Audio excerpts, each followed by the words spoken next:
এনসিপির প্রতিটি নেতা কর্মী, এনসিপির সমর্থক বৃন্দ বাংলাদেশের জন্য, বাংলাদেশের মানুষের জন্য জীবন দিয়ে, রক্ত দিয়ে এই দেশকে গড়ে তুলবে, মানুষের উন্নয়নকে প্রতিষ্ঠা করবে। প্রিয় বেঙ্গলবাসী, আমরা সময় সংক্ষিপ্ত হওয়ার কারণে আপনাদের কাছে বেশি সময় থাকতে পারছি না, কিন্তু আমরা জানি আপনাদের থেকে আমরা বেশি দূরে নেই। আপনাদের এলাকার সন্তান আমাদের প্রিয় ভাই গোলাম মুর্তজা সেলিম ভাই জাতীয় নাগরিক পার্টির পক্ষ থেকে আপনাদের এলাকায় কাজ করবে, আপনাদের সমস্যাগুলো শুনবে এবং আমরা সেই অনুযায়ী দেশকে গঠন করব। জুলাই পদযাত্রা হচ্ছে নতুন দেশ গড়ার জন্য। গত বছর 2024-এ আমরা জুলাই গণ অভ্যুত্থান করেছিলাম, যেখানে স্বৈরাচারী ফ্যাসিস্ট হাসিনা সরকারের পতন ঘটেছিল।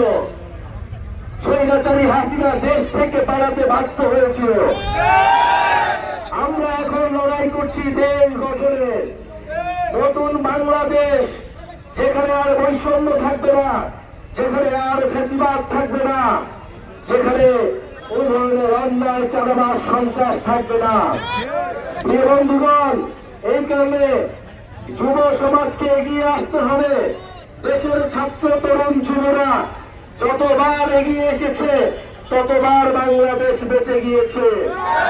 2024-এ এই ছাত্র যুব তরুণরাই দেশকে রক্ষা করেছে, স্বাধীনতাকে রক্ষা করেছে। কিন্তু বন্ধুগণ, স্বাধীনতা অর্জনের চেয়ে স্বাধীনতা রক্ষা করা কঠিন। তাই আমাদের এইবারের স্বাধীনতা যাতে বেহাত না হয়, সেজন্য আমাদের সচেতন থাকতে হবে। এ কারণে এই জাতীয় নাগরিক পার্টি এনসিপি গঠিত হয়েছে। আজকে আমরা পীরগঞ্জে এসেছি, আমরা উত্তরবঙ্গে, আমরা রংপুরের বিভাগের প্রতিটি জেলায় যাচ্ছি। আমরা দেখেছি উত্তরবঙ্গ কিভাবে অবহেলিত রয়েছে, কিভাবে 54 বছরে এই উত্তরবঙ্গের জেলাগুলোতে আঞ্চলিক বৈষম্য করা হয়েছে। বন্ধুগণ, আমাদের দাবি খুবই কম, খুবই সুস্পষ্ট। আমরা ভাতের অধিকার চাই, আমরা কাজের অধিকার চাই, আমরা চিকিৎসা চাই, আমরা শিক্ষা চাই।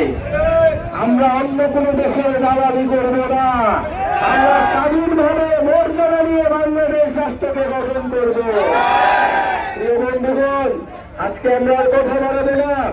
আমরা আজকে আপনাদের কাছে এসেছি, ওয়ারও নিয়ে যাচ্ছি, যে উদ্দেশ্যে আমাদের শহীদেরা, আমাদের আহতরা লড়াই করেছিল, সেই স্বপ্ন পূরণে জাতীয় নাগরিক পার্টি মাঠে থাকবে, আপনাদের পাশে থাকবে। আপনারা আমাদের প্রতি আস্থা রাখুন।